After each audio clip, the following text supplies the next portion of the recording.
Olá, seja muito bem-vindo, seja muito bem-vinda ao seu momento semanal de estudos de glaucoma. Aqui você vai aprender como cuidar dos seus pacientes com glaucoma. O meu nome é Samantha Vasques, eu sou oftalmologista do Rio de Janeiro, especialista em glaucoma e catarata. O nosso tema de hoje vai ser sobre o procedimento de iridotomia. Nessa aula eu vou falar para vocês sobre as indicações e também sobre a técnica de realização correta do procedimento. E esse é um tema que é muito importante porque, apesar de a iridotomia ser um procedimento muito corriqueiro no nosso dia a dia, mesmo para o oftalmologista geral, é um procedimento que é muito realizado. Apesar disso, eu vejo muita gente errando na indicação e na técnica correta do procedimento. Então, vai ser sobre isso que a gente vai falar nessa aula. Para começar a entender a iridotomia e para saber indicar corretamente a iridotomia, a gente precisa primeiro relembrar como que é a circulação de humor aquoso, como que funciona essa fisiologia do humor aquoso. Então vocês estão vendo aqui que essa circulação de humor aquoso, ela começa na câmara posterior, nos processos ciliares, onde o humor aquoso vai ser produzido, e esse humor aquoso ele vai fluir em direção à câmara anterior através da pupila, e ali na câmara anterior a drenagem vai acontecer no ângulo através de duas vias, a via trabecular e a via uveoescleral. Então toda a drenagem correta de humor aquoso pelas duas vias, ela é dependente de a gente ter esse fluxo de humor aquoso ocorrendo de maneira fisiológica. Se você não está vendo aqui a imagem, é porque você está me vendo pelo Instagram, então aproveita e dá uma corridinha depois lá no YouTube para você poder ver a explicação com as imagens dos slides. Bom, essa circulação de humor aquoso, ela pode dar errado de algumas maneiras. E basicamente de duas maneiras em que essa circulação ela pode ser interrompida e esse ângulo pode se apresentar fechado. Isso pode acontecer por um fechamento aposicional do ângulo ou por um fechamento sinequial. E é essencial vocês entenderem essas duas diferenças, porque a conduta nesses pacientes ela é completamente diferente. O fechamento angular por aposição é aquele que acontece anatomicamente. Então é aquele paciente que por anatomia ele tem um olho pequeno, ele tem um cristalino muito próximo da pupila, ele tem uma íris de inserção um pouco mais alta no ângulo. Então é uma característica anatômica desse paciente de ter um ângulo fechado. Já no caso das sinéquias, esse paciente ele passou por um processo inflamatório, como um glaucoma neovascular, como um glaucoma uveítico, como um trauma, por exemplo, e em decorrência dessa inflamação, esse ângulo fechou por sinéquias. Então, importantíssimo vocês entenderem essa diferenciação do ângulo que é fechado anatomicamente, que é um fechamento angular aposicional, para o ângulo que é fechado por sinéquias, por aderência da íris no ângulo. Independente de qual seja a causa, ele vai levar a um fechamento angular, que pode ser parcial ou pode ser completo. E esse fechamento angular, ele vai levar ao aumento da pressão intraocular devido à interrupção daquele fluxo de circulação de humor aquoso. A partir do momento que essa pressão sobe, isso não vai manifestar igual para todos os nossos pacientes, porque isso pode manifestar basicamente de três maneiras diferentes.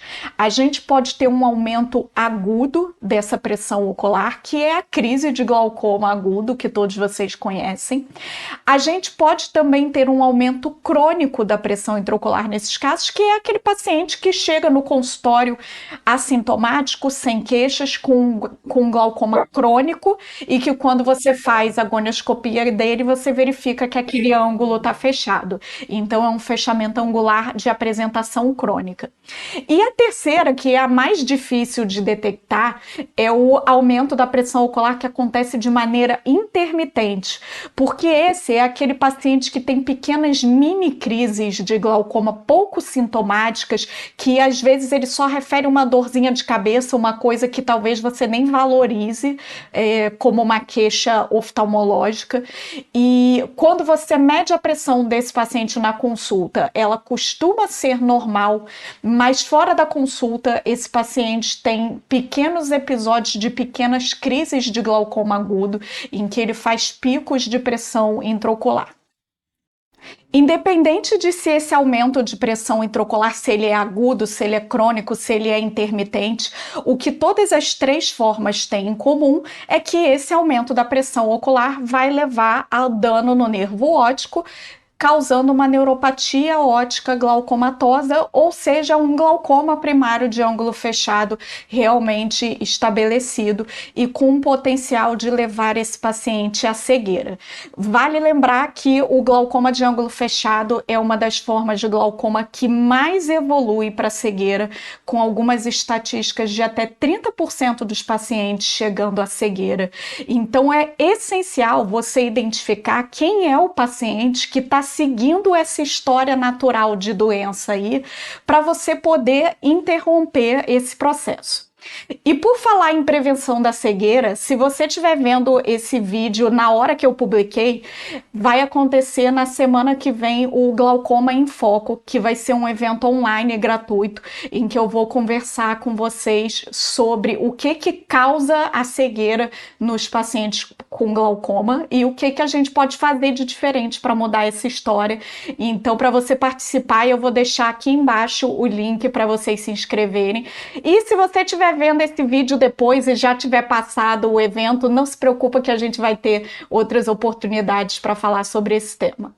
Seguindo então sobre o glaucoma de ângulo fechado, a gente cai agora nas indicações de iridotomia, que vão ser justamente para impedir que o paciente siga nessa cascata de eventos e chegando a uma neuropatia óptica glaucomatosa. O que a gente quer fazer aqui é barrar esse processo antes que danifique o nervo óptico, ou a partir do momento que ocorra esse dano, que a gente interrompa isso o mais rapidamente possível. Para a gente interromper esse processo, eu vou até voltar um pouquinho aqui no slide anterior para mostrar para vocês.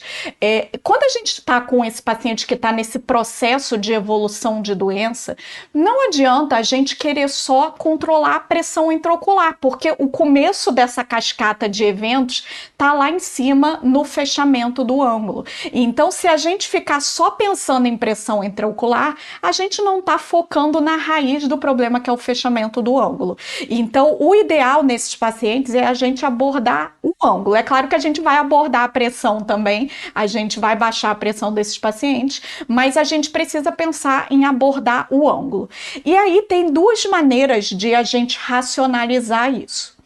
Se eu estou com um paciente que tem um fechamento angular aposicional, isso me indica que esse paciente tem um potencial de essa via de drenagem funcionar, principalmente se isso é um caso inicial. Então, eu posso abrir esse ângulo e restabelecer esse fluxo de circulação de humor aquoso. Estou diante de um paciente que tem um ângulo fechado por sinéquias. Isso me indica que essa via de drenagem, ela não tem mais um potencial tão bom de funcionar. Nesses pacientes, eu não penso tanto em abrir o ângulo, a gente pensa muito mais em criar uma nova via de drenagem. Então, isso não é uma lei, tá? Tem pacientes que têm sinéquias e que têm bom potencial de funcionamento de via, tem pacientes que têm fechamento angular aposicional, mas que aquilo é muito avançado e eu já sei que aquela via não vai funcionar mais. Então, existem exceções, mas via de regra, num paciente com fechamento aposicional, a gente pensa em abrir o ângulo e restabelecer fluxo por aquela via de drenagem do paciente. Tem dois procedimentos que fazem isso, a iridotomia e a cirurgia de catarata, a facoemulsificação. E se eu estou diante de uma via que não tem mais potencial de drenagem eficiente, eu vou pensar em criar uma nova via de drenagem e eu posso fazer isso com uma cirurgia fistulizante. Então, eu posso criar uma nova via de drenagem com uma track ou com um implante de tubo. E aí, com isso, acabou que eu já dei a dica das indicações da iridotomia. A iridotomia, ela vai ser indicada principalmente para os casos de fechamento angular aposicional. Então, em geral, a gente não indica iridotomia para paciente que tem ângulo fechado por sinéquia.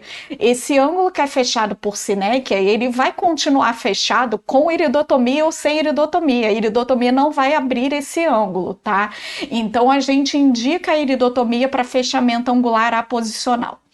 Seja um glaucoma primário de ângulo fechado aposicional, ou seja, aquele paciente que desceu toda aquela cascata de eventos e que ele já está no ponto de ter uma neuropatia óptica glaucomatosa, então ele tem um glaucoma diagnosticado, ou então o paciente que tem um fechamento angular aposicional, mas ele está no comecinho daquela história ali, e aí eu consigo interromper esse processo antes de ele ter um aumento da pressão intraocular. Então aqui, no caso do ângulo fechado aposicional sem glaucoma, essa é uma indicação que ela não é absoluta, ela é um pouquinho mais controversa na literatura. Então é aquele paciente que chega pra gente com pressão normal, o nervo é saudável, mas quando você vai ver o ângulo, ele tem um ângulo fechado. A gente não tem um consenso de literatura se a gente deve ou não abrir o ângulo desses pacientes. Mas se você decidir que num paciente específico que você deve reverter esse fechamento angular, então a iridotomia é uma possível indicação nesse caso. Outras indicações de iridotomia são situações em que a gente tem uma desorganização do segmento anterior.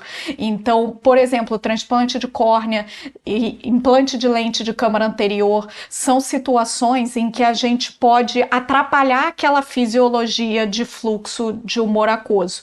A seclusão pupilar, a mesma coisa. O paciente que tem 360 graus de sinéquia posterior não vai ter como o humor aquoso fluir pela pupila em direção à câmara anterior. Então, nesses casos, a gente precisa criar uma outra via de fluxo que pode ser uma iridotomia.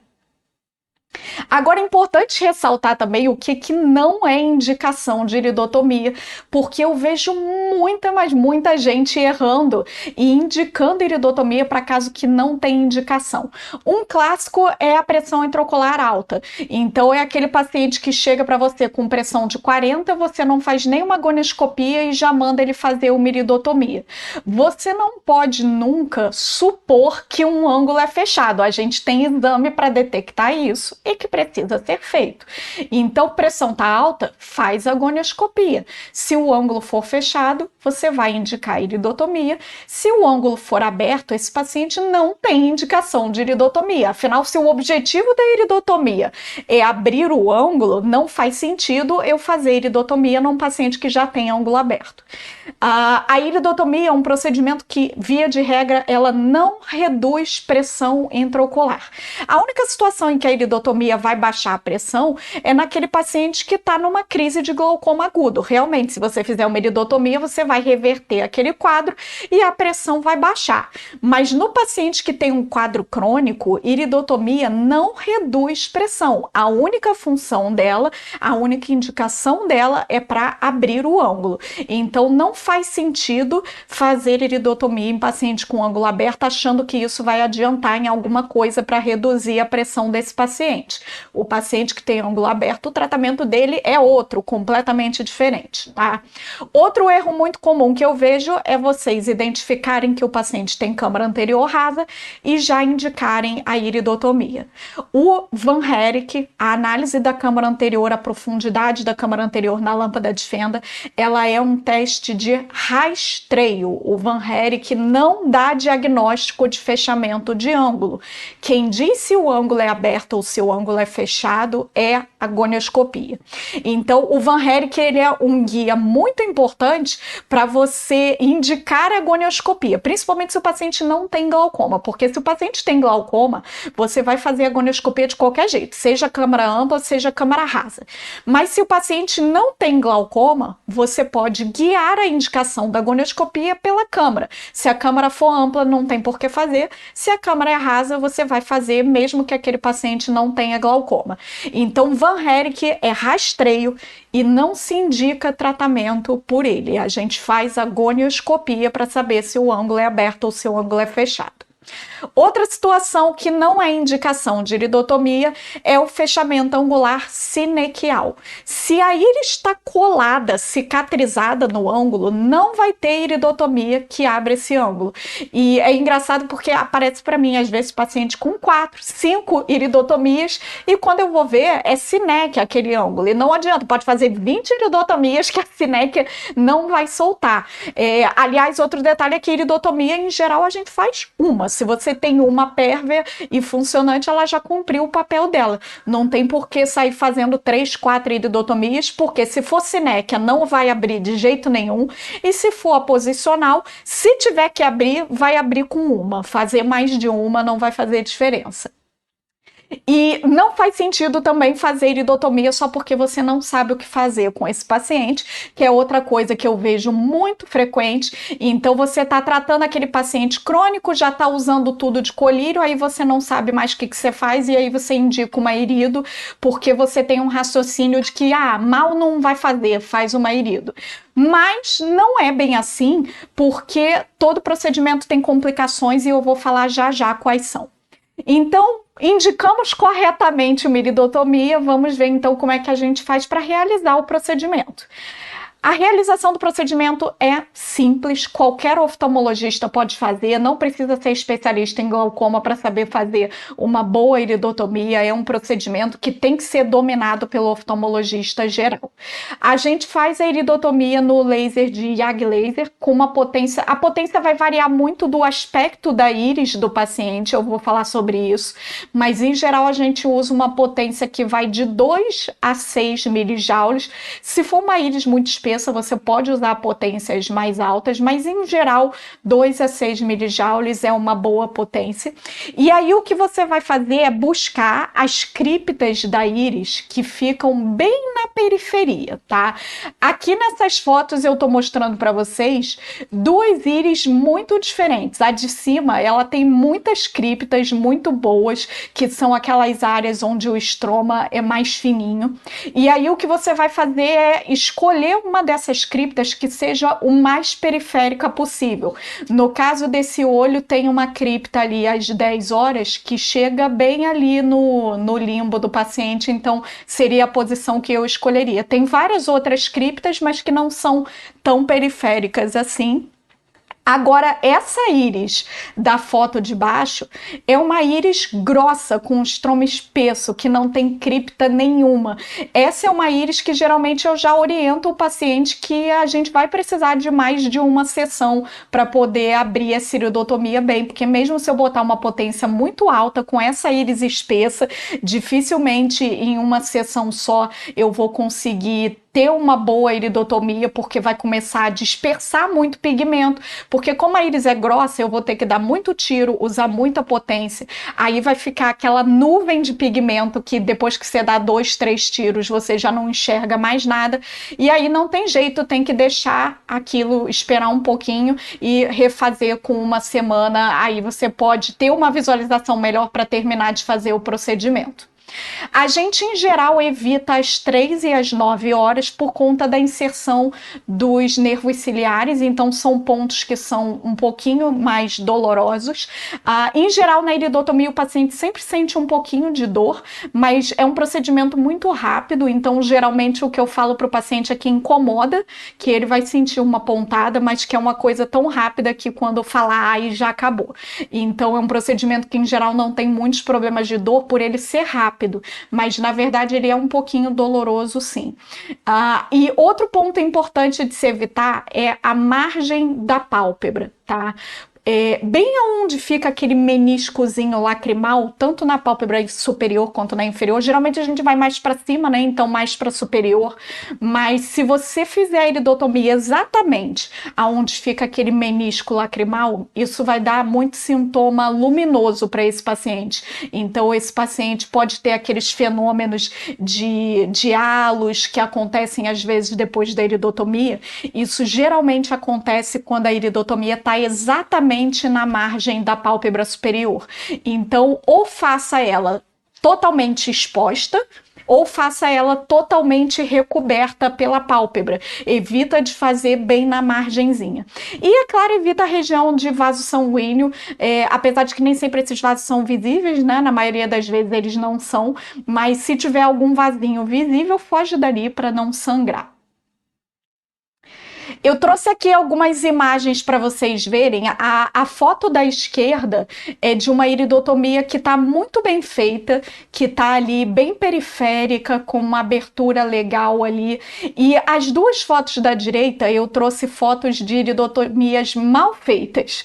Porque elas não estão muito periféricas, e esse é um dos erros mais comuns que eu vejo quem não tem experiência cometer, que é ir muito para o meio da íris. A iridotomia, ela tem que ficar na altura da zônula, não na altura do cristalino e da lente intraocular, como está nesse caso dessas duas fotos.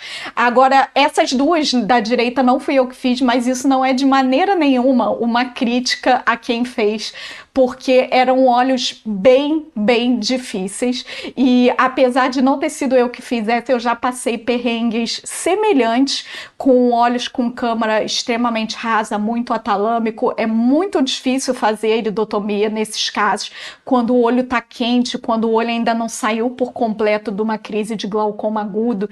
Esses casos são muito difíceis de fazer iridotomia, então não critico de maneira nenhuma os colegas que fizeram. Eu digo que não estão boas, mas não é por terem sido mal feitas, na verdade é por uma dificuldade técnica do olho desses pacientes mesmo, porque o paciente de cima era um glaucoma agudo, tem até umas sinecas posteriores ali, e o paciente de baixo era um glaucoma maligno. Então os dois são olhos extremamente difíceis tecnicamente de se fazer a iridotomia, e é por isso que os colegas que fizeram não conseguiram fazer tão bem. Mas o ideal é a gente seguir o padrão ali da foto da esquerda, que tem uma iridotomia ali bem periférica. E depois de fazer a iridotomia, como é que a gente faz o segmento desse paciente? Em geral, eu faço uma prescrição de 7 dias, ou de um anti-inflamatório, ou de um corticoide de 8 em 8 horas. Depende muito de o quanto que eu manipulei aquele olho. Então, se eu usei uma potência maior de laser, se de repente sangrou, se dispersou muito pigmento, eu costumo botar um corticoide para desinflamar mais. Agora, se foi aquela iridotomia muito tranquila, que tinha uma cripta muito boa, que eu usei uma potência baixa, que com 1 ou 2 tirinhos eu já consegui abrir bem esse irido, então se eu manipulei pouco, às vezes eu uso só um anti-inflamatório e já costuma ser suficiente. A gente usa também um hipotensor. Se esse paciente não usava nada de colírio para glaucoma antes, eu prescrevo qualquer um que não seja uma prostaglandina para usar durante uma semana. Se o paciente já fazia um tratamento para glaucoma, se ele já usava o hipotensor, aí o que eu faço é manter o hipotensor que ele já usava, mesmo que seja uma prostaglandina. Então eu não vejo problema de manter uma prostaglandina que o paciente já usa. Agora, se o paciente não usa nada e eu tenho outras opções, não tem por que eu colocar logo uma prostaglandina, que é uma droga inflamatória. A revisão eu faço com 7 dias, e esse é um ponto muito importante de frisar, porque é outro ponto que eu vejo muito erro. Essa revisão, o meu principal objetivo com ela é saber se o ângulo abriu. Então, o maior motivo de eu pedir para o paciente voltar com 7 dias é repetir a gonioscopia, porque a iridotomia ela não é eficaz em 100% dos casos. A faco é mais eficaz do que a iridotomia, então não vai ser em todo paciente que a iridotomia vai abrir o ângulo. Então, o objetivo de o paciente voltar é eu conferir se aquele ângulo realmente abriu. E o grande erro que eu vejo é que vocês pedem para o paciente voltar para ver se está inflamado, para ver a pressão. É claro que a gente também vai olhar essas coisas, mas o principal, que é ver se o procedimento funcionou, muita gente não faz. E aí aquele paciente que já tem uma iridotomia, nunca foi repetida a gonioscopia dele. E a gente nem sabe se aquele procedimento está funcionando bem. Então, tem alguns trabalhos que mostram uma eficácia em torno de 50% só da iridotomia. Então, ela não é dos procedimentos mais eficazes e mais garantidos em termos de resultado. fazendo. Então a gente precisa repetir a gonioscopia para verificar se essa iridotomia funcionou. A gente verifica também se ela está patente, que é esse testezinho da foto do reflexo vermelho, que a gente joga a luz na pupila e vê o reflexo vermelho. Alguns cuidados. Primeiro, se o paciente tiver catarata, você pode não ver bem esse reflexo vermelho e isso não quer dizer que não está patente essa iridotomia. Segundo cuidado é que não é porque ela é patente que o ângulo abriu. Então, mesmo quando você vê o reflexo vermelho bonitinho, isso não tira a necessidade de você repetir a gonioscopia para ver se o ângulo desse paciente está bem aberto. E como eu disse, vocês não vão sair fazendo iridotomia em todo mundo por via das dúvidas, porque é um procedimento que tem sim risco de complicações. Apesar de ser muito segura, é muito raro um paciente ter complicação da iridotomia, mas qualquer procedimento a laser tem risco de pico de pressão intraocular e tem risco também de complicações mais graves, como o descolamento de retina, glaucoma maligno. Então a gente não faz iridotomia só porque a pressão está alta e sem saber o ângulo. A gente só faz se o paciente tiver uma indicação precisa.